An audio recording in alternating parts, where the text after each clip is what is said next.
factoring with a lead coefficient other than 1. Well, the good news is your other properties for trinomials do stay in line. So if I had something like,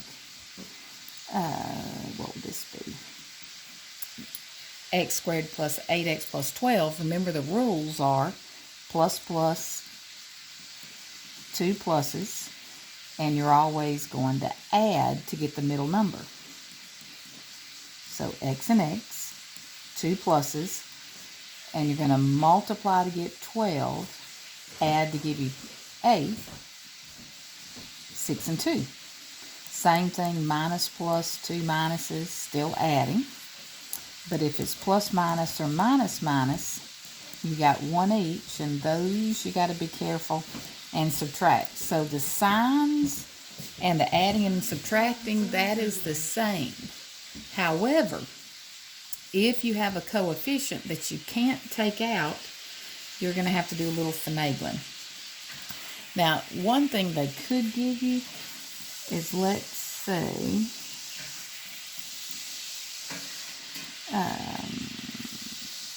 they gave you this, because you're like, oh no, there's a coefficient. Well, in this case, it's actually a little bit special.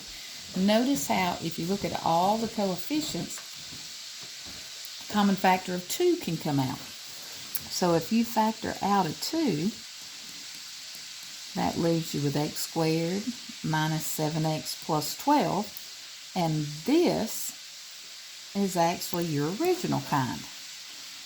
Bring down the 2, x and x, minus and plus, so two minuses.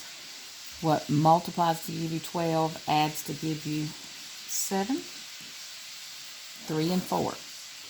But let's say they give you something like this, 2x squared plus 9x plus 4. Something that you obviously cannot take the 2 out of. Well, like I said before, it starts off the same, plus plus, two pluses. But since there's a 2x squared, if you're multiplying them, x times x is just x squared. So to make it 2x squared, one of them needs to have a 2. Because see, that way when you multiply, you get 2x squared. Well, I know you're thinking there's nothing I can multiply to get by 4, to get 4 and add up to 9. But remember, you've got this outer 2 that you can use to help you. Because you've got the factors of 4, 1 and 4, and 2 and 2. And this one we actually know that 2 and 2 can't work. And here's why. You can't have a common factor here. I'll just put it lightly in pencil. You can't have a common factor inside the little parentheses if you didn't up here. So that means if you've got a 2x here, you cannot put a 2, 4, 6, 8, whatever, an even number, and it work. Now you can always try it, but I can tell you, as long as you didn't have a common factor up here, it's not going to work. And since if you did a 2 and a 2, there's no choice. And so the same reason, you know, the 4 can't go there. So let's try this. 4 times 2 is 8. 1 times x, 8x plus x, 9x. Let's do another one. 3x squared minus 11x plus 10. Same thing. Look at your signs. Minus plus, so two minuses. 3x squared, well, you know it's x's. And to get 3x squared, make one of them a 3. Now to get 10, you've got 5 and 2, 10 and 1, and trying to figure out what to use. Well, remember, one of them is going to be multiplied by the 3. And you're trying to get 11, which is, in comparison to 10, it's kind of small. So I would probably try the 5 and 2 first. Well, let's see. If I did the 5 here, that would make 15 and 2. Well, that's not right. That's 17. Well, all right. That's not 11. Well, let's switch them. 5 and 2. We've got negative 6x, negative 5x, negative 11x.